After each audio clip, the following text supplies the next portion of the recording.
이야기 시작 전에 구독과 좋아요 부탁드려요. 다음 작품 제작에 큰 힘이 됩니다. 대한민국 재계서열 1위를 다투는 거대 기업 태산그룹의 절대적 안주인 강 회장. 그녀는 20년 전 끔찍한 교통사고로 하나뿐인 장남을 잃었다. 당시 아들에게는 가난한 집안 출신이라는 이유로 강 회장에게 온갖 핍박을 받던 만삭의 아내가 있었다. 강 회장은 아들의 장례식이 끝나기 무섭게 천박한 핏줄은 우리 가문에 필요 없다. 내 아들을 잡아먹은 년이라며 며느리를 길거리로 내쫓았다. 그로부터 20년의 세월이 흐른 현재. 70을 넘긴 강 회장은 췌장암 말기 판정을 받고 시한부 인생을 선고받았다. 평생을 피도 눈물도 없이 군림해온 그녀였지만 죽음의 문턱에 서자 자신이 쌓아 올린 3조 원대 태산그룹을 노리고 하이에나처럼 달려드는 시동생과 조카들의 역겨운 탐욕에 치를 떨었다. 그제야 그녀는 20년 전 자신이 잔혹하게 버렸던 죽은 아들의 유일한 핏줄을 떠올렸다. 내 전 재산을 다 털어서라도 그 아이를 찾아내. 내 핏줄만이 태산의 주인이 될 수 있어. 독사 같은 사모님의 너무나도 늦고 이기적인 참회이자 집착이었다. 강 회장은 죽은 아들이 생전 대학 시절 자주 들렀다던 낡고 허름한 시장통에 할매 국밥집을 최근 매일같이 찾아오며 과거를 회상하고 있었다. 하지만 그녀의 뼛속 깊이 박힌 오만함은 낡은 국밥집의 풍경과 섞이지 못했다. 냄새. 식탁에 찌든 때 낀 거 좀 봐. 야, 알바생, 당장 와서 이거 안 닦아. 강 여사의 신경질적인 호통에 주방에서 황급히 뛰어나온 청년, 민재. 그는 심장병을 앓고 있는 어머니의 수술비를 벌기 위해 하루 16시간씩 쓸리잡을 뛰며 몸이 부서져라 일하는 성실하고 환칠한 청년이었다. 극도의 피로에 시달리던 민재가 낡은 행주로 식탁을 닦던 중 실수로 물방울 하나가 강 여사의 최고급 밍크코트 끝자락에 튀고 말았다. 짝! 벼락 같은 마찰음과 함께 강 여사의 매서운 소나기가 민재의 뺨을 사정없이 후려쳤다. 눈가를 어디다 달고 다니는 거야? 이 코트가 얼마짜린 줄 알아? 너같이 냄새나고 근본도 없는 흙수저 새끼들은 평생을 식모살이 해도 옷깃 하나 못 사.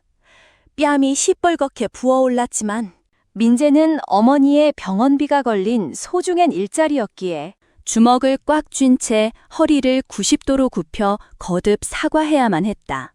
그가 자존심을 굽힐수록 강 회장은 그를 더욱 벌레 보듯 멸시했다. 며칠 뒤 또다시 국밥집을 찾아와 반찬 투정을 하며 민재에게 온갖 폐악질을 부리던 강 회장의 얼굴이 돌연 하얗게 질렸다. 가슴이 급성 심근경색이었다. 그녀는 흉통을 호소하며 그대로 차가운 식당 바닥으로 고꾸라졌다. 주변의 손님들이 겁에 질려 물러설 때 오직 민재만이 주저없이 달려가 강 회장의 넥타이를 풀고 기도를 확보했다. 할머니, 정신 차리세요. 자신을 쓰레기 취급하며 뺨을 때린 원수 같은 노인이었지만 민재는 생명을 살리기 위해 필사적으로 심폐소생술 CPR을 시작했다. 땀범벅이 된 민재가 빠르고 강한 흉부 압박을 하기 위해 거추장스러운 앞치마를 벗어던지고 낡은 셔츠의 단추를 거칠게 뜯어냈다.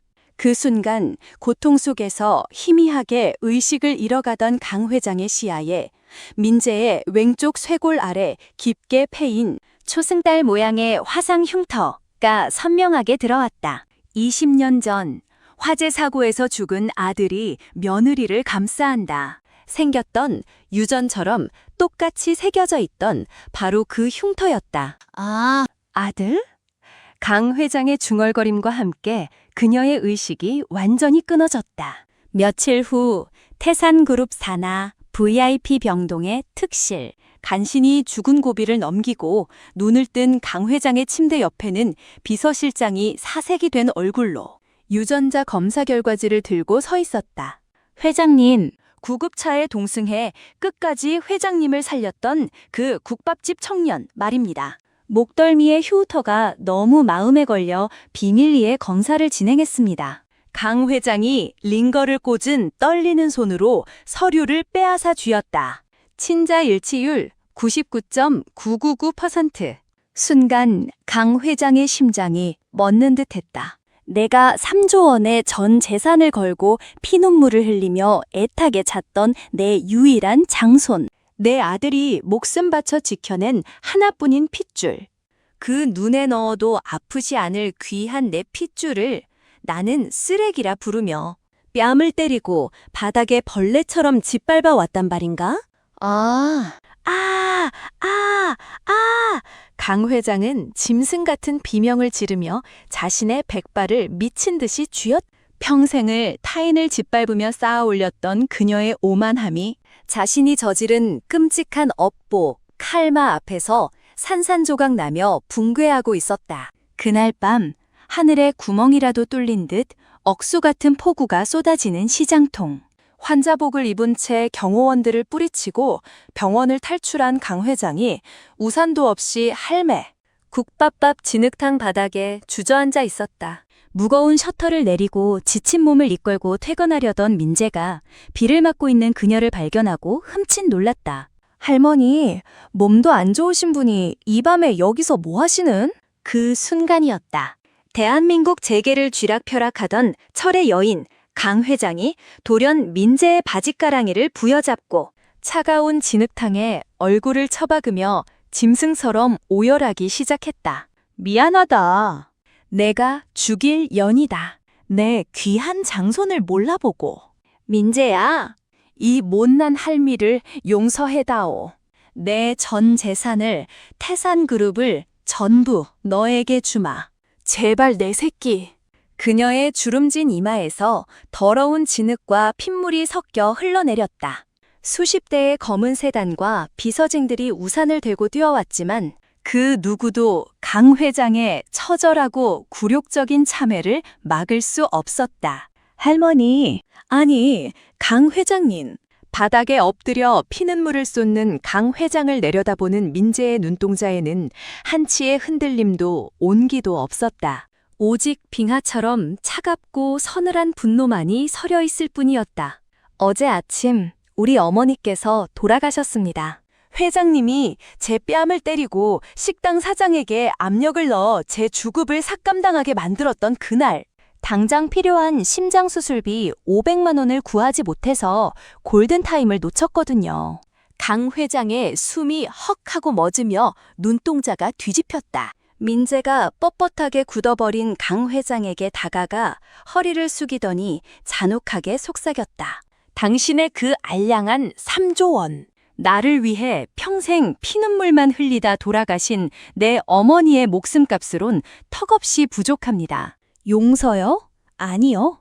저는 기꺼이 당신의 핏줄로서 태산그룹에 들어갈 겁니다. 그리고 당신이 평생을 바쳐 일군 그 끔찍한 그룹을 내 손으로 아주 천천히 가장 고통스럽게 산산조각 내어 어머니의 영전에 바치겠습니다. 쓰레기 취급받던 알바생의 허물이 벗겨지고 지옥에서 기어올라온 복수기가 마침내 자신의 왕좌를 차지하기 위해 날카로운 발톱을 드러내는 완벽한 전율의 순간이었다. 폭우 속 진흙탕 참회 사건이 있은 지 일주일 후 강남 노른자위 땅을 굽어보는 태산그룹 본가의 거대한 대저택 앞에 낡고 찌그러진 소형 트럭 한 대가 멈춰섰다. 최고급 마이바흐와 벤틀리만이 드나들던 육중한 철문이 열리고 차에서 내린 것은 다름 아닌 민재였다. 그는 몸에 맞지도 않는 펑퍼짐하고 싸구려 티가 팍팍 나는 양복을 엉성하게 걸쳐 입고 있었다. 저택의 화려한 정원과 대리석 기둥을 바라보며 마치 촌놈처럼 어리바리하게 입을 벌리고 두리번거리는 민재. 하지만 그의 앞머리에 가려진 눈동자 깊은 곳에는 호랑이, 굴의 지형지물을 단 한 번의 스캔으로 파악해내는 치밀하고도 서늘한 맹수의 안광이 숨죽인 채 번뜩이고 있었다. 강 회장의 저택, 아니, 태산 일가 전체를 무너뜨릴 사냥개가 마침내 가장 은밀한 심장부로 발을 들인 것이다. 저택의 화려한 거실. 강 회장의 부름을 받고 모여있던 강 회장의 시동생인 부회장, 큰아버지와 그의 아들 사촌형은 현관을 걸어 들어오는 민재를 보고 경악을 금치 못했다. 20년 전 완박하게 죽은 줄로만 알았던, 아니 죽었어야만 했던 그룹의 1순위, 전통 후계자가 살아서 돌아온 것이다. 아이고, 이게 누구야? 우리 민재 아니니? 살아있어줘서 정말 고맙구나. 큰아버지인 부회장이 당황한 기색을 순식간에 숨기고 사람 좋은 위선적인 미소를 지으며 달려와 민재를 껴안았다. 하지만 민재의 어깨를 꽉 쥔 그의 소나기에는 어떻게든 이 굴러들어온 돌을 찢어 발겨버리겠다는 저기가 가득했다. 민재는 속으로 헛웃음을 삼키며 겉으로는 아, 예, 큰아버지. 뵙게 되어 영광입니다요. 라며 어눌하고 주눅든 바보 연기를 완벽하게 펼쳐 보였다. 짜짜, 고생을 많이 하셨다더니 아주 시장통 냄새가 뼈에 사무치셨네.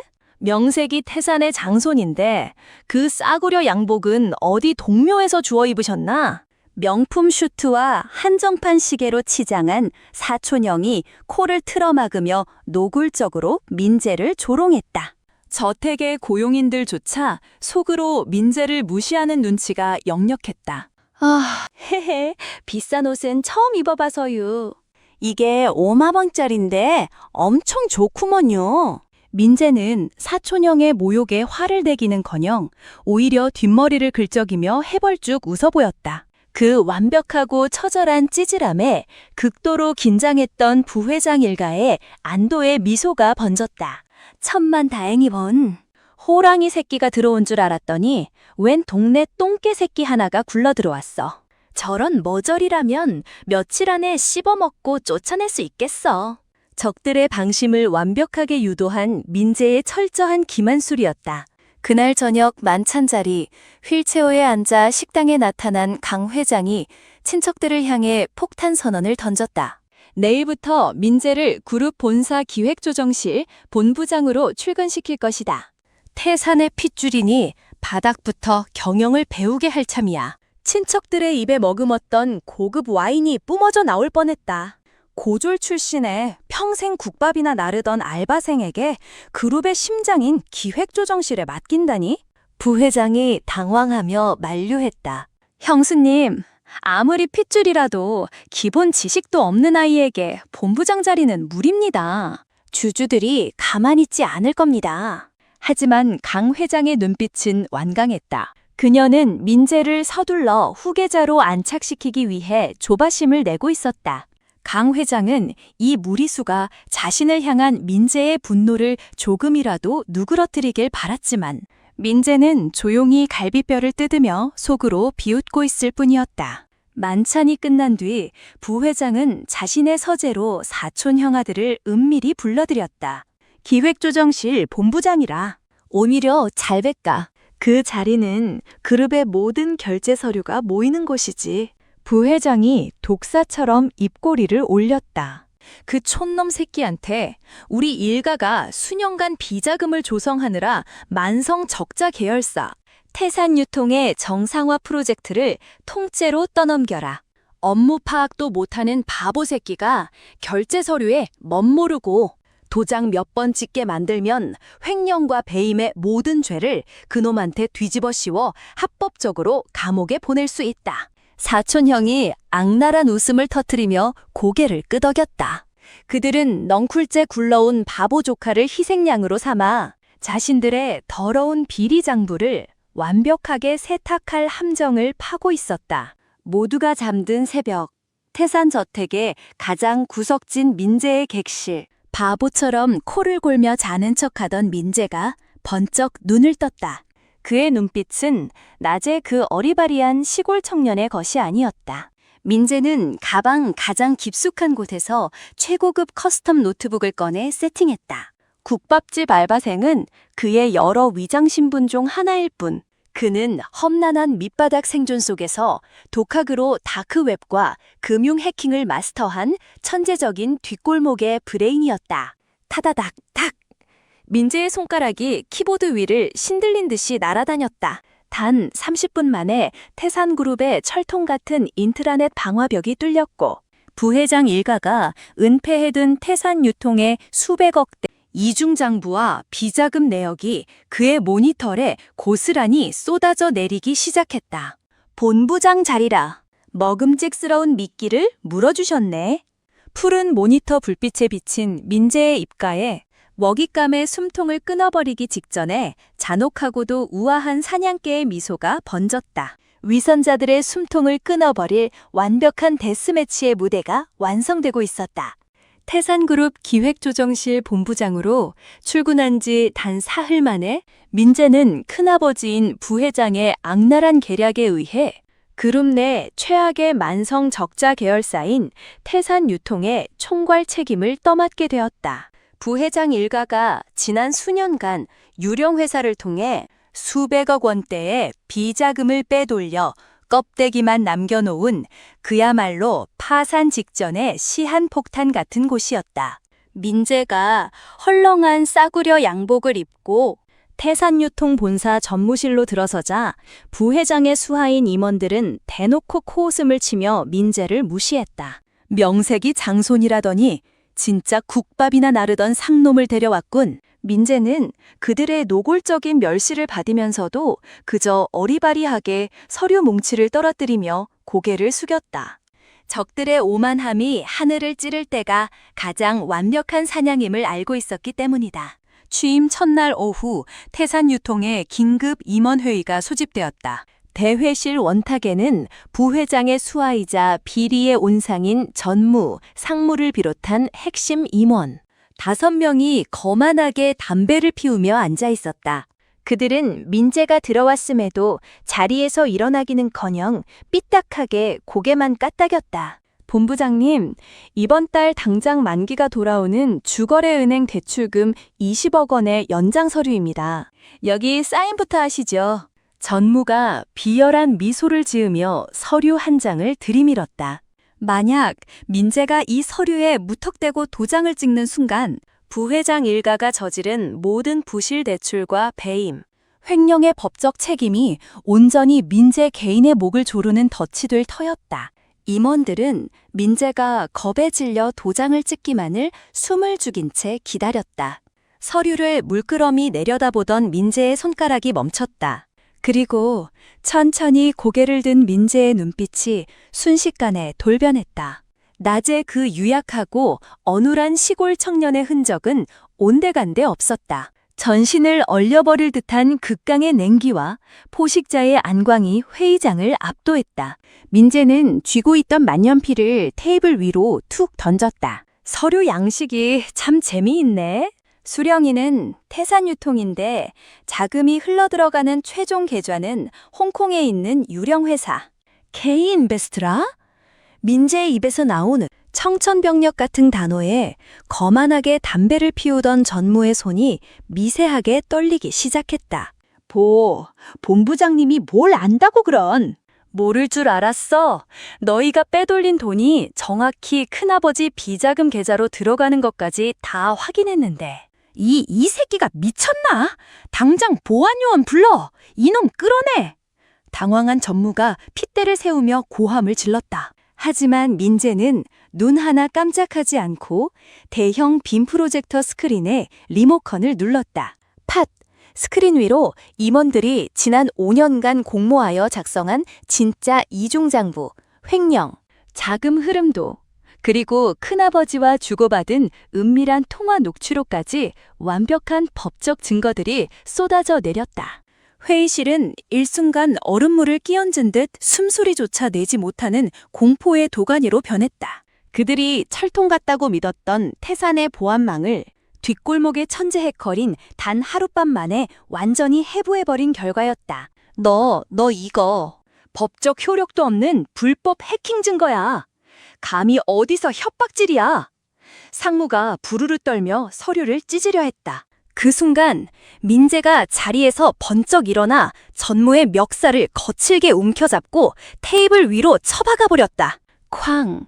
대리석 테이블이 깨질 듯한 굉음과 함께 전무의 안경이 날아갔다. 불법 해킹? 걱정 마. 이미 일주일 전에 검찰청 금융조사부에 정식으로 공익제보 접수 끝내놨으니까. 민재가 전무의 귀 밑에 얼굴을 대고 저승사자처럼 낮게 읊조렸다. 큰아버지 꼬리 자르게 할 생각은 버려. 너희 5명 오늘부로 전부 파면이야. 횡령 금액이 300억이 넘으니 평생 교도소에서 콩밥이나 처먹어.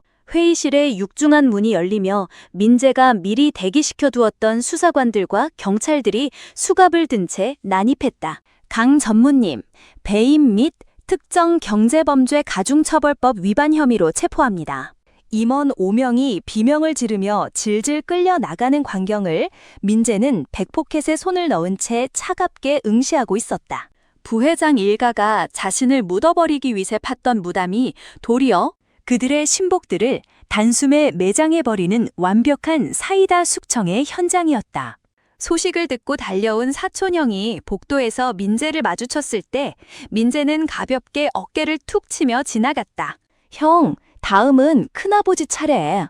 준비 잘해. 사촌형의 다리가 공포심에 사시나무 떨리듯 흔들리기 시작했다. 신복들이 단 한 번의 임원회의에서 모조리 체포되었다는 급보를 접한 큰아버지 부회장은 집무실의 자단목 책상을 맨손으로 내리치며 노발대발했다. 그 고졸 삼류 새끼가 어떻게 우리의 이중장부를 찾아낸 거야? 배후에 누가 있는 게 분명해. 부회장의 얼굴은 분노와 정체 모를 공포로 시뻘겋게 달아올랐다. 하지만 그는 이대로 물러설 인간이 아니었다. 민재, 그놈이 태산 유통을 장악했어도 알맹이는 여전히 우리 손에 있다. 우리가 밀고 있는 핵심 신사업, 태산 전기차 배터리 프로젝트의 자금줄인 하청업체들을 압박해라. 그 유통망을 끊어버리면 강 회장도 그 촌놈 새끼도 결국 우리 앞에 무릎을 꿇게 될 것이다. 부회장은 자신의 경제적 독점권이야말로 무적의 무기라 확신했다. 부회장의 음모를 흑사대 정보망을 통해 이미 간파한 민재는 본사 본부장실에서 완벽하게 핏이 떨어지는 명품 차콜 그레이 슈트를 차려입고 의자에 깊숙이 기대앉아 있었다. 자금줄을 끊겠다라. 늙은이답게 생각이 1차원적이네. 끊기 전에 내가 통째로 삼켜버리면 그만인데. 민재는 칼을 휘두르는 대신 국밥집 알바 시절부터 다져온 바닥 민심의 정보력과 다크웹, 금융 세력을 전면 움직였다. 부회장 일가의 신사업의 핵심 부품을 독점 공급하는 세계의 중소기업 하청업체. 민재는 가짜 페이퍼 컴퍼니와 해외 사모펀드를 동원해 부회장 몰래 그 새 업체의 지분을 미친 속도로 사들이기 시작했다. 일주일 뒤 전 세계 투자자들과 언론사 기자들이 수백 명 모인 코엑스 그랜드 볼룸. 부회장과 사촌형은 태산그룹의 명운을 건 신사업 런칭. 쇼케이스 무대 위에서 떵떵거리며 스포트라이트를 받고 있었다. 이번 태산의 독자적 배터리 기술은 세계 시장을 지배할 것입니다. 부회장이 거만하게 소리치며 시제품 가동 버튼을 누른 그 순간이었다. 웅장하게 돌아가야 할 메인 스크린이 지지직거리며 꺼지더니 빨간색 글씨로 공급 중단 핵심 부품 독점권 양도 완료라는 경고창이 대대적으로 도배되었다. 행사장은 순식간에 기자들의 카메라 플래시와 웅성거림으로 아수라장으로 변했다. 이게 무슨 개소리야. 당장 하청업체 사장들 전화 연결해. 무대 뒤로 대피한 부회장이 사촌형의 멱살을 잡고 거틈을 물었다. 아버지. 그 배터리 핵심 부품을 공급하던 새 업체가 오늘 아침 외국계 사모펀드에 통째로 인수합병되었답니다. 그 사모펀드가 우리 태산과의 모든 부품 공급 계약을 전면 해지하겠다고 통보해왔습니다. 사촌형의 절망적인 보고에 부회장의 눈동자가 지진을 일으켰다. 부품이 없으면 신사업은 사기극이 되고 주가는 폭락하며 부회장 일가는 투자 사기 혐의로 구속될 판이었다. 자금줄이 말라붙어 완벽하게 파멸의 벼랑 끝으로 내몰린 것이다. 그날 밤 사방이 어두운 태산 본사의 CEO 집무실, 굳게 닫혔던 문이 열리고 낮에 그 기고만장하던 부회장이 완전히 혼이 나간 몰골로 기어들어왔다. 의자를 돌려 그를 맞이한 사내는 다리를 꼬고 서늘한 눈빛으로 와인을 잔에 따르고 있는 젊은 CEO 백민재였다. 부회장은 부들부들 떨리는 다리를 주체하지 못하다가 결국 민재의 구두 앞바닥 진흙탕에 무릎을 탁 꿇었다. 민재야, 내가 잘못했다. 내가 눈이 멀어 내 어머니의 일을. 제발 부품 공급만 재개해다오. 대출이 막혀 우리 집안이 당장 부도나게 생겼다. 살려다오. 평생을 가난한 자들을 짓밟고 군림하던 재벌가 부회장이 고작 국밥 알바생 출신 조카 앞에 무릎을 꿇고 구걸하는 처절한 업보의 현장이었다. 민재는 무릎 꿇은 큰아버지를 향해 시선조차 주지 않은 채 차가운 와인을 머금고 잔을 테이블 위에 탁 내려놓았다. 서늘한 파공음이 방안을 울렸다. 큰아버지, 나한테 무릎 꿇는다고 마른 장작에서 돈이 나옵니까? 민재가 슬며시 서류 한 장을 부회장의 머리통 위에 툭 던졌다. 태산홀딩스 지분 무상 양도 약정서. 당신 일가가 가진 지주사 지분 전부 나한테 무상으로 넘기세요. 그럼 부품 공급은 재개해 줄 테니까. 억울하면 도장 찍지 말고 내일 당장 부도 내서 깜빵 가시던가. 부회장은 피눈물을 흘리며 서둘러 인감도장을 꺼내 찍었다. 자신의 모든 권력과 재산을 조카에게 강탈당하는 순간이었다. 도장을 확인한 민재의 입가에 소름 끼치도록 차갑고도 우아한 미소가 피어올랐다. 큰아버지를 완벽하게 경제적 시체로 만들어버린 젊은 사냥개의 압도적인 승리였다. 부회장 일가를 무너뜨리고 태산그룹의 실권을 빠르게 쥐어가는 민재의 모습에 강 회장은 내심 흐뭇하면서도 불안감을 지울 수 없었다. 이대로 가다간 그룹 전체가 민재의 손에 넘어가 정작 자신은 뒷방 늙은이로 전락할지도 모른다는 위기감이었다. 그녀는 민재의 얼어붙은 환심을 사고 그를 완벽하게 통제하기 위해 파격적인 승부수를 던졌다. 민재야, 네 취임 선물로 내가 평생을 바쳐 모은 태산 갤러리의 소유권을 100% 너에게 넘기마. 태산 갤러리는 수백억 원을 호가하는 세계적인 명화들과 진품, 도자기들이 가득 찬 강 회장의 자존심이자 목숨보다 아끼는 보물창고였다. 그녀는 이 거대한 선물이 시골에서 자란 민재의 눈을 멀게 하여 자신에게 복종하게 만들 거라 확신했다. 갤러리 소유권을 넘겨받은 당일 밤, 민재는 텅 빈 갤러리의 화려한 조명 아래를 홀로 걷고 있었다. 강 회장이 자랑하던 피카소의 진품, 고려, 시대의 백자들을 차가운 시선으로 지나치던 그의 발걸음이 한 진열장 앞에서 뚝 멈췄다. 최고급 방탄요리 안에 전시된 작고 낡은 루비 목걸이 하나. 그것은 20년 전 임신한 어머니가 강 회장에게 길거리로 내쫓길 때 강 회장이 우리 집안 돈으로 산 건 다 놓고 가라며 어머니의 목에서 억지로 뜯어내 피를 보게 했던 바로 그 유품이었다. 강 회장은 그 알량한 전리품을 갤러리 한 구석에 트로피처럼 전시해두고 있었던 것이다. 민재의 주먹이 분노로 파들파들 떨리며 하얗게 질렸다. 감히 내 어머니의 피눈물을 이런 곳에 전시해둬. 다음 날 아침 태산 갤러리의 메인 홀에서는 정재계 VIP들과 수많은 언론사 기자들이 참석한 가운데 민재의 갤러리 관장 취임식이 성대하게 열렸다.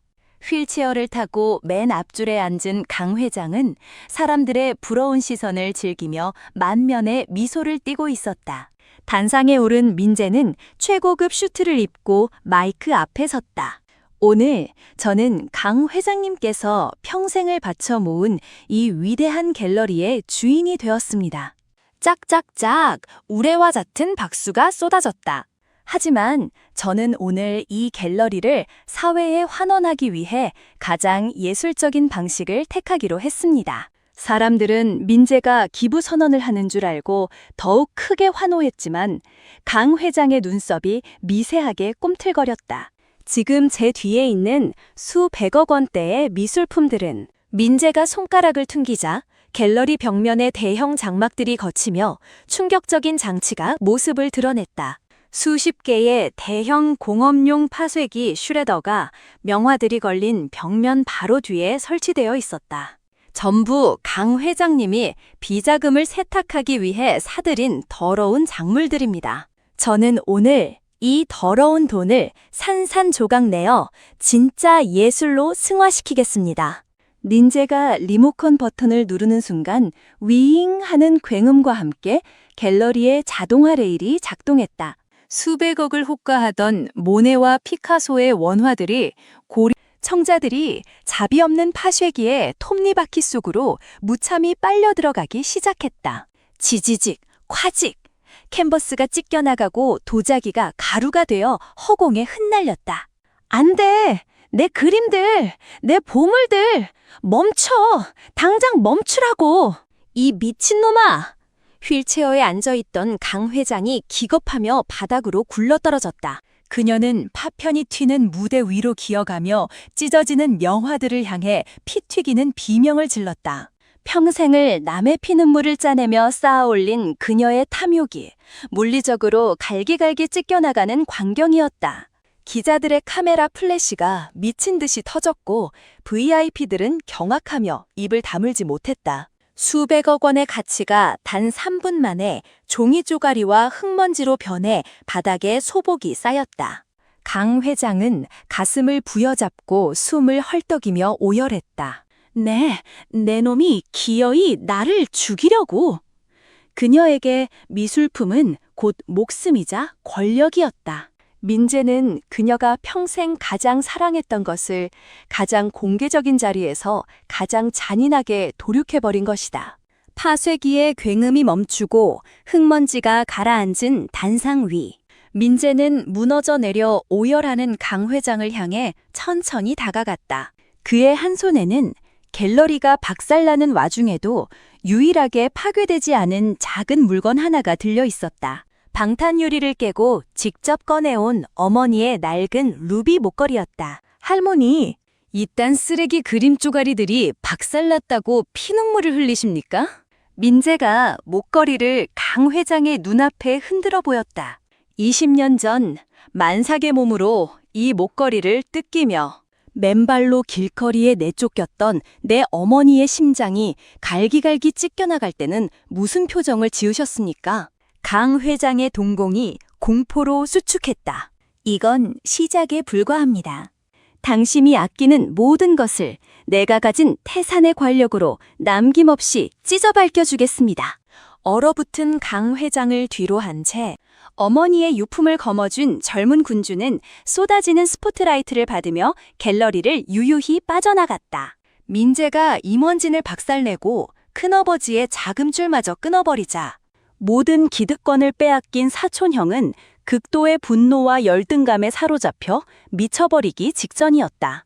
평생을 다이아몬드 수조로 떠받들어지며 살아온 그에게 국밥이나 나르던 천박한 사촌. 동생에게 무릎을 꿇었다는 사실은 견딜 수 없는 굴욕이었다. 이대로 당할 순 없어. 그 촌놈 새끼만 죽어 없어지면 할머니의 유산도 태산그룹도 다시 전부 내 차지가 될 텐데. 그는 이성을 잃고 어둠의 경로를 통해 강남 뒷골목에 악명 높은 전문 청부업자를 고용했다. 10억을 주지. 내일 출근길에 강민재, 그 새끼의 스포츠카 브레이크를 조작하고 덤트 트럭으로 밀어버려. 단순 교통사고로 완벽하게 위장해야 해. 위기 일발. 핏빛 암살의 덫이 민재를 향해 조여오고 있었다. 다음 날 아침, 민재는 최근 업무용으로 받은 최고급 포르쉐 스포츠카를 몰고 강변북로를 달리고 있었다. 평온하던 출근길, 시속 100km를 넘어서며 앞차와의 거리를 줄이기 위해 브레이크 페달을 밟는 순간 푹 하는 불길한 감각과 함께 페달이 힘없이 바닥까지 꺼져버렸다. 브레이크 오일 라인이 완전히 절단된 것이다. 엎친 데 덮친 격으로 백미러를 통해 거대한 15톤 덤프트럭 한 대가 경적도 울리지 않은 채 비정상적인 속도로 민재의 차를 향해 무섭게 돌진해 오고 있었다. 단순 고장이 아니라 철저하게 계획된 암살 시도임을 직감한 민재. 속도는 이미 시속 120km를 돌파하고 있었고 앞에는 정체된 차량의 벽이, 뒤에는 덤프트럭이 입을 벌이고 있었다. 절체절명의 위기였다. 하지만 사촌형은 한 가지 치명적인 사실을 간과했다. 민재는 온실 속 화초처럼 자란 재벌 3세가 아니라 목숨이 오가는 밑바닥 뒷골목에서 하루하루를 투쟁하며 살아남은 짐승이었다는 것을. 브레이크가 없으면 만들면 되지. 민재는 당황하기는커녕 눈빛을 번뜩이며 핸들을 거칠게 꺾었다. 끽끽끽끽 가드레일을 향해 차체를 고의로 비스듬히 마찰시키며 불꽃을 튀겼다. 엄청난 마찰력에 의해 속도가 미세하게 줄어든 찰나 민재는 사이드 브레이크를 끝까지 당기며 차량을 180도 회전시켰다. 쾅! 뒤따라오던 덤프트럭이 민재의 차 후미를 들이받고 중앙분리대를 뚫고 나가떨어졌다. 에어백이 터지며 시야가 하얗게 가려졌지만 민재는 가벼운 찰과상만 입은 채 피 묻은 문짝을 발로 차고 유유히 걸어 나왔다. 사신, 사진의 낯조차 비켜간 괴물 같은 생존 능력이었다. 전복된 덤프트럭에서 피를 흘리며 기어나오는 청부업자. 그는 멱살이 잡혀 허공에 들린 채 피투성이가 된 채 서늘하게 자신을 내려다보는 민재의 눈빛과 마주쳤다. 인간의 눈이 아닌 지옥에서 갓 올라온 악귀의 눈동자였다. 누가 사주했어? 민재의 목소리는 조용했지만 살기가 피부를 찌르듯이 날카로웠다.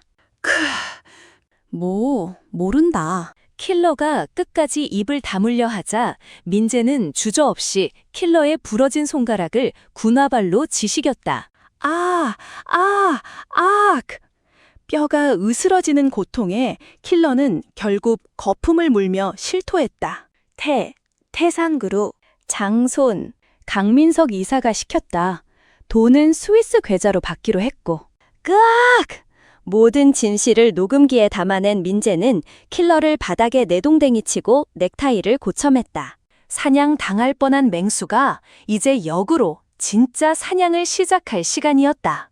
같은 날 밤 강남의 최고급 비밀 지하클럽 VIP 룸. 사촌형 강민석은 민재가 교통사고로 뒤졌을 것이라 굳게 믿고 삼류 재벌 2세 친구들과 어울려 비싼 샴페인을 터뜨리며 환각제 마약에 취해 광란의 파티를 즐기고 있었다. 하하하, 그 촌놈 새끼, 지금쯤 한강 바닥에서 물고기 밥이 됐겠지. 이제 태산은 다시 내 거다. 그가 환각에 취해 소리치며 축배를 드는 순간 콰직! 두꺼운 VIP 룸의 방음문이 통째로 뜯겨나가며 바닥으로 처박혔다. 뽀얀 먼지구름을 뚫고 이마에 피가 살짝 맺힌 채 한 손에 철파이프를 쥔 민재가 저승사자처럼 걸어 들어왔다. 귀신, 내 놈이 어떻게 살아있어? 약에 취한 사촌형이 기겁하며 뒤로 짜빠졌다. 민재는 대답 대신 테이블 위에 샴페인 타워를 철파이프로 박살내버리며 도망치려는 사촌형의 뒷덜미를 거칠게 움켜쥐었다. 나 하나 죽이겠다고 덤프를 동원해? 넌 뒤통수 칠 배짱은 있으면서 왜 뒷감당을 대가리머리는 없냐? 민재는 벌벌 떠는 사촌형의 뺨을 무자비하게 후려친 뒤 클럽 바닥에 널브러진 마약 봉지들과 주사기들을 카메라로 쓸어 담았다. 삐용삐용. 클럽 밖에서 요란한 사이렌 소리가 울렸다. 민재가 킬러의 녹취록과 마약 파티 제보를 이미 언론사와 광역수사대에 뿌려둔 것이었다. 수사관들과 기자들이 VIP 룸으로 우르르 들이닥쳤다. 카메라 플래시가 미친 듯이 터지는 가운데 마약에 취해 횡설수설하며 수갑이 채워지는 태산그룹의 가짜 후계자. 다음 날 아침 뉴스 일면은 태산그룹 3세, 마약 파티 및 살인 교사 혐의 현장 구속이라는 타이틀로 대대적으로 도배되었다. 큰아버지 일가의 꼬리 자르기조차 완벽한 파멸. 나를 죽이려던 적을 합법적인 철창 속으로 가장 수치스럽게 쳐넣어버린 사냥개의 무자비한 역관광이 강남의 밤을 지배하고 있었다. 사촌형의 마약 및 살인 교사 구속 사건, 그리고 태산 갤러리의 수백억대 작품 파쇄 사건은 언론을 타고 전국으로 생중계되었다. 태산그룹의 도덕성과 경영 능력에 대한 시장의 신뢰는 바닥으로 곤두박질 쳤다. 주식시장이 열리자마자 태산 관련 주가는 연일 하한가를 기록하며 휴지 조각이 되어가고 있었다.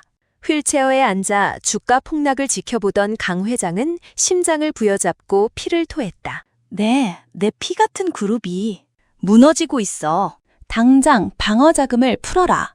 하지만 이미 큰아버지 일가의 횡령으로 그룹의 현금 유동성은 말라붙은 지 오래였다. 이 모든 것은 민재가 태산의 껍데기를 박살내기 위해 의도적으로 방관하고 유도한 고의적 폭락이었다. 태산그룹이 혼란에 빠진 그날 밤 11시, 경기도 외곽의 프라이빗 골프장 VVIP 라운지. 완벽한 블랙 슈트를 차려입은 민재가 어둠 속에서 누군가를 기다리고 있었다.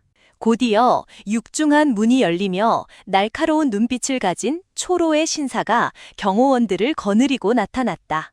그는 바로 태산그룹의 평생 철천 원수이자 재계 2위인 대경그룹의 최 회장이었다. 태산의 핏줄이 나를 보자고 하다니 호랑이 새끼가 제 발로 늑대굴에 찾아온 꼴이군. 그래, 할미 등에 칼을 꽂은 기분이 어떠냐? 최 회장이 시가를 피워 물며 민재를 도발적으로 쳐다보았다. 민재는 테이블에 올려진 양주를 한 모금 머금고는 차갑게 미소 지었다. 칼을 꽂는 것으로는 부족해서 아예 숨통을 끊어버릴까 하고 모셨습니다. 민재는 가방에서 두꺼운 USB 드라이브 하나를 꺼내 테이블 위로 미끄러뜨렸다. 이 안에 태산그룹이 사활을 걸고 개발 중이던 7세대 자율주행 반도체의 핵심 설계도와 그 기술을 구현할 핵심 연구진 30명의 비밀 이직 동의서가 들어있습니다. 대경그룹이 이걸 삼킨다면 내일부터 당장 재계 1위는 대경으로 뒤바뀌게 되겠죠. 최 회장의 여유롭던 눈빛이 순식간에 탐욕과 경악으로 번뜩였다. 태산의 심장이나 다름없는 1급 기밀을 그들의 후계자가 직접 팔아넘기러 온 것이다. 조건이 뭐나? 최 회장이 시가를 비벼 끄며 침을 꿀꺽 삼켰다. 현찰 2조 원. 지금 당장 스위스 비밀 계좌로 쏴주십시오. 민재의 요구에 대경그룹 임원들이 헛숨을 들여켰다. 그 돈으로 뭘 하려는 거지? 최 회장의 물음에 민재는 눈빛을 번뜩였다. 폭락하고 있는 태산그룹의 지주사, 태산홀딩스의 주식을 바닥에서 싹쓸이할 겁니다. 내 돈 한 푼 안 들이고 당신들의 자금으로 내 할미의 목줄 지분을 완벽하게 탈취하는 거죠. 적의 자본을 빌려 내 가족의 회사를 삼킨다. 그 끔찍하고도 완벽한 패륜적 지략에 백전노장인 최 회장마저 혀를 내둘렀다. 독한 번. 내 할미보다 네 놈이 100배는 더 무서운 괴물이다. 최 회장은 흡족한 미소를 지으며 즉각 태블릿에 사인을 회갈겼다. 역사상 가장 은밀하고 파괴적인 M&A 빅딜이 성사되는 순간이었다. 다음 날 아침 태산그룹 본사는 그야말로 폭탄을 맞은 듯한 패닉에 빠졌다. 미래 전략실의 핵심 연구원 30명이 동시에 사직서를 던지고 대경그룹으로 적을 옮겼다는 뉴스가 터진 것이다. 설상가상으로 대경그룹이 태산의 차세대 기술을 선점해 발표하자 투자자들의 실망 매물이 폭포수처럼 쏟아져 나왔다. 태산의 주가는 이제 휴지 조각조차 되지 못하는 상장 폐지 직전의 나락으로 떨어지고 있었다. 안 돼. 내 기술, 내 인재들. 대체 누가 이런 짓을. 병실에 누워 뉴스를 보던 강 회장은 충격에 산소호흡기를 떼어내려 발악하다 그 자리에서 실신하고 말았다. 태산이 비명을 지르며 무너져 내리는 동안 태산 저택 깊은 곳에 다크룸. 민재는 6개의 듀얼 모니터 앞에서 커피를 마시며 여유롭게 키보드를 두드리고 있었다. 모니터에는 끝없이 쏟아져 나오는 태산홀딩스의 개미털기 매물들이 붉은색으로 전멸하고 있었다. 타다닥, 턴. 민재가 엔터키를 누를 때마다 대경그룹에서 입금된 2조 원의 막대한 자금이 수백 개의 해외 페이퍼 컴퍼니 계좌를 거쳐 태산의 주식을 블랙홀처럼 진공청소기급으로 빨아들이기 시작했다. 매수 체결 완료. 누적 지분율 48.5%. 강 회장님, 주가가 싸져서 쇼핑하기 아주 좋네요. 이제 당신이 평생을 앉아있던 그 의자의 진짜 주인이 누구인지 직접 확인시켜 드리겠습니다. 어두운 방 안, 푸른 모니터 불빛을 받는 민재의 차가운 미소는 이미 태산의 절대 권력을 쥐고 흔드는 새로운 황제의 것이었다. 태산홀딩스의 지분이 누군가에게 무서운 속도로 매집되고 있다는 사실을 뒤늦게 깨달은 강 회장은 링거, 바늘을 뽑아 던지며 병상을 박차고 일어났다. 이럴 순 없어. 내 평생을 바친 태산을 이대로 빼앗길 순 없어. 그녀는 남은 생명력을 모두 쥐어짜내어 자신을 따르는 소수의 충성파 이사들과 반계 친석들을 긴급 소집했다. 어떻게든 경영권을 방어해야 해. 당장 모레 아침 긴급 주주총회를 열어라. 내가 직접 단상에 올라 주주들에게 눈물로 호소해서라도 의결권을 위임받을 것이다. 강 회장은 자신이 흘리는 가짜 눈물과 70년의 관록이 주주들의 마음을 돌릴 수 있을 것이라 굳게 믿으며 처절한 방어전을 준비했다. 하지만 그녀는 몰랐다. 이미 이사회의 절반 이상이 민재의 돈과 협박에 매수되었다는 사실을. 결전의 날, 태산그룹 본사 대강당. 수천 명의 소액 주주들과 기자들이 빽빽하게 들어찬 주주총회장은 분노와 고성으로 아수라장이었다. 연이은 스캔들과 주가 폭락으로 피눈물을 흘린 주주들은 경영진을 향해 계란과 물병을 집어 던질 기세였다. 휠체어를 타고 단상 중앙에 오른 강 회장. 그녀는 비참한 표정을 지으며 마이크를 잡고 떨리는 목소리로 연기를 시작했다. 존경하는 주주 여러분, 늙고 병든 제가 부덕한 탓에 그룹이 이 지경이 되었습니다. 하지만 저 강현숙, 목숨을 걸고 태산을 다시 일으켜 세우겠습니다. 부디 저에게 한 번만 더 기회를. 그녀가 가식적인 눈물을 훔치며 고개를 숙이려는 찰나였다. 쾅! 주주총회장 뒤편에 거대한 언목문이 부서질 듯 열리며 장내의 모든 웅성거림이 일순간 얼어붙었다. 수십 개의 카메라 플래시가 일제히 한 곳을 향해 터졌다. 눈이 부실 정도로 완벽하게 재단된 차콜 그레이 명품 슈트를 입고 수십 명의 검은 정장 변호사 군단을 거느린 채 걸어들어오는 남자. 바로 태산의 진짜 핏줄이자 지금껏 완벽하게 발톱을 숨겨왔던 사냥개 백민재였다. 그의 걸음걸이는 한 마리의 거대한 젊은 흑표범처럼 압도적인 포스를 뿜어내며 주주들의 시선을 단숨에 사로잡았다. 단상 위에 있던 강 회장의 얼굴이 잿빛으로 변하며 입술이 파르르 떨렸다. 네가 여길 어떻게? 민재는 강 회장의 당황한 시선을 무시한 채 단상 바로 앞 가장 상석에 거만하게 다리를 꼬고 앉았다. 그의 신호에 맞춰 뒤따라온 변호사들이 수십 개의 무거운 사과 상자들을 단상 위로 쿵 소리를 내며 쌓아 올렸다. 저 상자들이 다 뭡니까? 의장이 더듬거리며 묻자 민재가 마이크를 당겨잡고 차갑게 대답했다. 여기 계신 피눈물 흘린 소액 주주 연대의 위임장, 그리고 대경 그룹을 비롯한 기관 투자자들의 우호 지분 위임장입니다. 도합 51.5%. 제가 현재 태산그룹의 합법적인 최대 주주란 뜻이죠. 장내가 폭발할 듯한 함성과 경악으로 뒤집어졌다.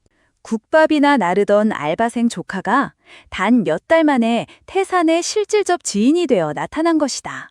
이 불효 막심한 새끼! 감히 네 할미의 등통에 칼을 꽂아! 강 회장이 휠체어에서 벌떡 일어나며 악에 받쳐 소리쳤다. 민재는 천천히 자리에서 일어나 강 회장을 서늘하게 내려다보았다. 할미, 당신이 내 어머니를 만삭의 몸으로 진흙탕에 내쫓고 내 어머니가 수술비가 없어 죽어갈 때 당신은 뭐 했습니까? 당신은 내게 혈육이 아니라 내 어머니를 죽인 살인마일 뿐입니다. 민재의 목소리는 조용했지만 마이크를 타고 회의장 전체를 얼어붙게 만들 정도로 소름 끼치게 차가웠다. 민재가 의장을 향해 손가락을 튕겼다. 최대 주주의 권한으로 긴급 안건 제1호를 발의합니다. 현 태산그룹 대표이사 강현숙의 지휘 회의만 지금 당장 표결에 붙이십시오. 표결 시작하겠습니다. 의장의 말이 끝나기가 무섭게 단상 뒤의 대형 전광판에 찬성 반대 게이지가 미친 속도로 올라가기 시작했다. 결과는 볼 것도 없는 압도적 찬성. 안 돼. 안 돼. 내가 이 태산을 어떻게 키웠는데, 이 도둑놈들아. 강 회장이 마이크를 집어던지며 발악했지만 민재의 눈짓 하나에 건장한 보안 요원들이 그녀의 양팔을 거칠게 붙잡아 단상 아래로 질질 끌어내렸다. 비명을 지르며 질질 끌려나가는 과거의 철의 여제. 민재는 텅 빈 단상 한가운데 강 회장이 앉아있던 거대한 옥좌에 천천히 몸을 뉘었다. 수천 명의 주주와 기자들이 일제히 숨을 죽이고 새로운 군주의 탄생을 지켜보았다. 오늘부로 태산의 썩은 뿌리는 모두 뽑혔습니다. 이제 제 방식대로 이 그룹을 요리해보죠.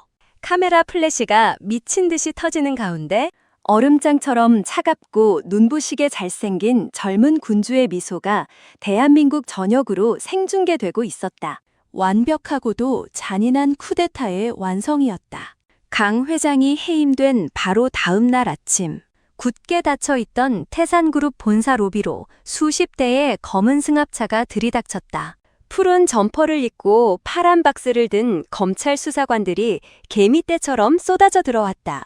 민재가 미리 넘겨둔 강 회장의 과거 불법 청부 폭력 교사, 비자금 은닉, 차명 계좌 내역 등 빼도 박도 못할 증거들 때문이었다. 강현숙 전 회장 외 일가 전원의 출국을 금지하고 모든 계좌를 동결한다.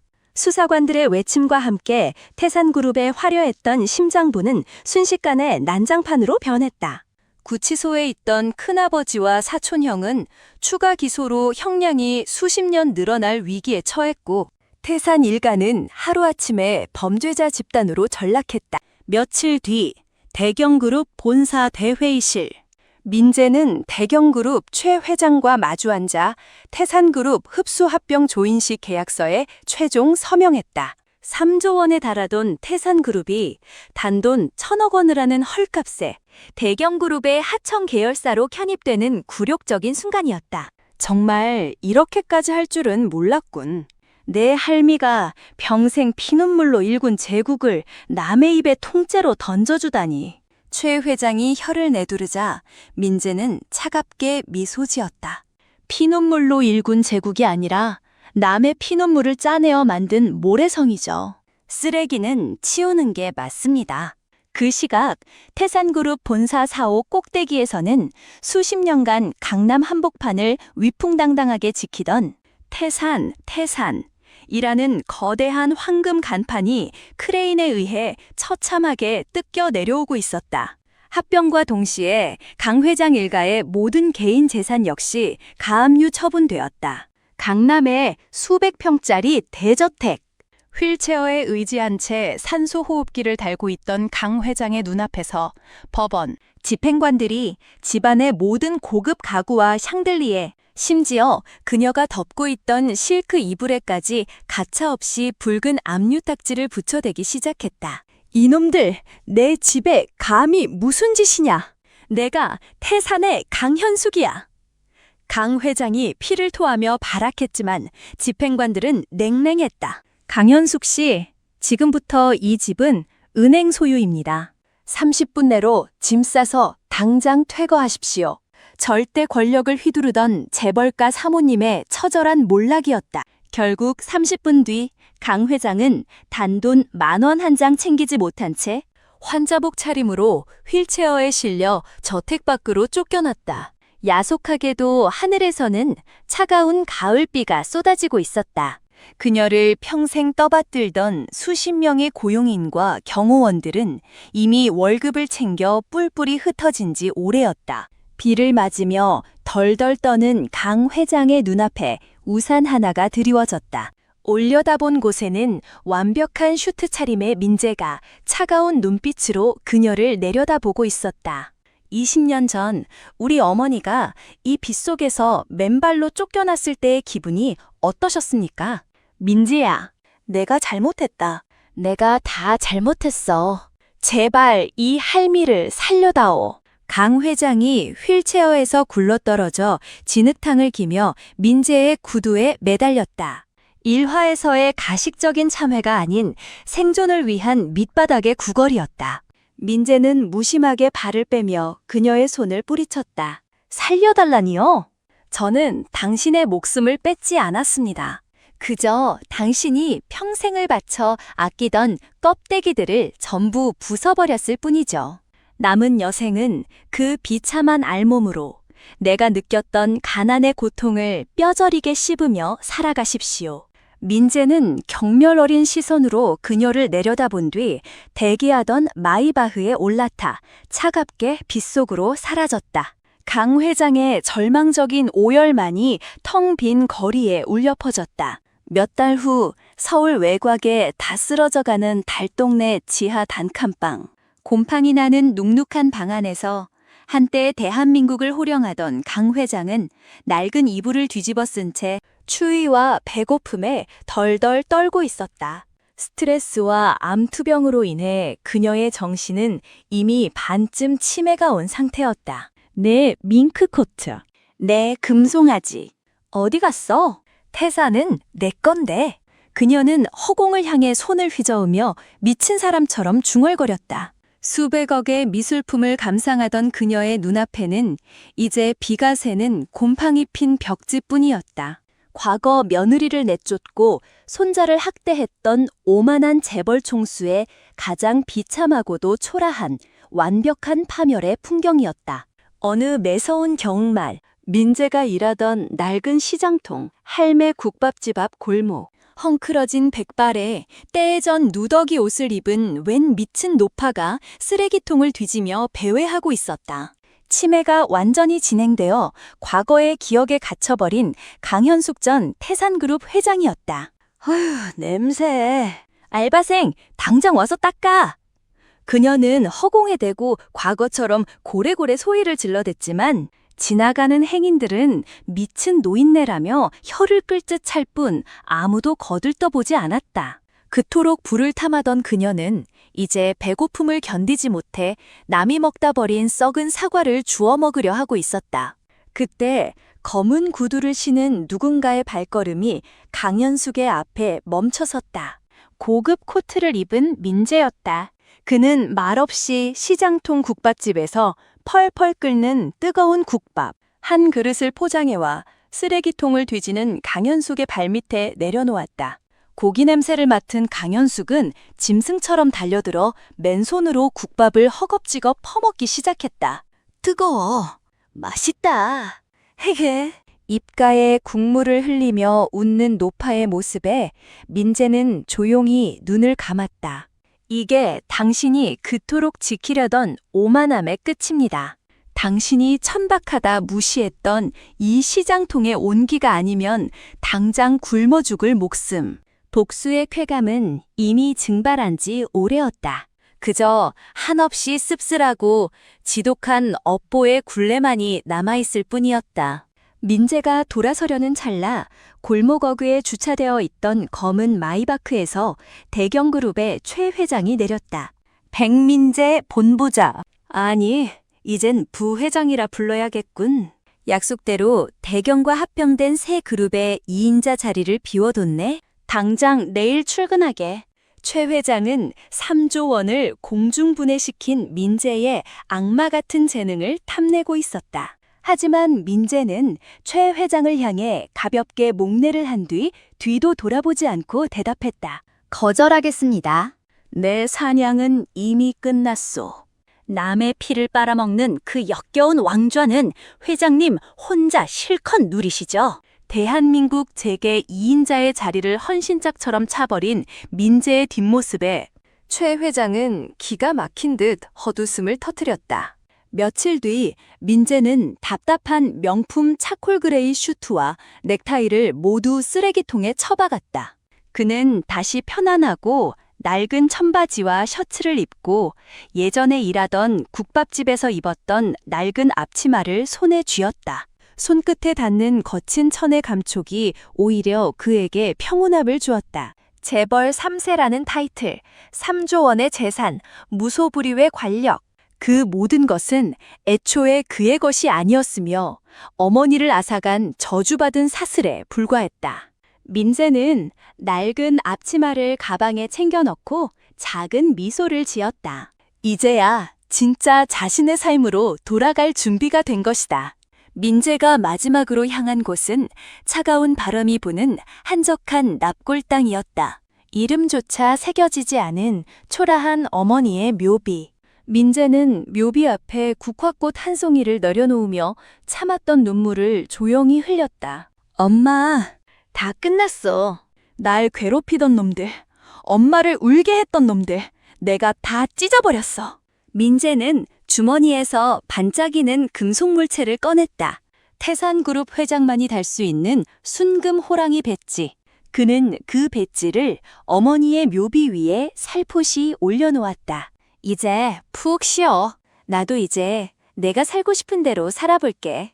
피 튀기는 복수극의 가장 완벽하고 애틋한 전리품 봉헌이었다. 묘지를 걸어 나오는 민재의 발걸음은 깃털처럼 가벼웠다. 무겁게 내리누르던 살기도, 세상을 향한 분노도 모두 눈 녹듯 사라져 있었다. 구름 사이로 따뜻한 아침 햇살이 쏟아져 내리며 그의 얼굴을 비추었다. 더 이상 재벌가의 사냥개도 국밥집의 호구 알바생도 아닌 완벽하게 자유로운 20대 청년 백민재의 얼굴. 그는 눈부신 태양을 향해 고개를 들고 생전 처음으로 구김살 하나 없는 진실되고 눈부신 미소를 지었다.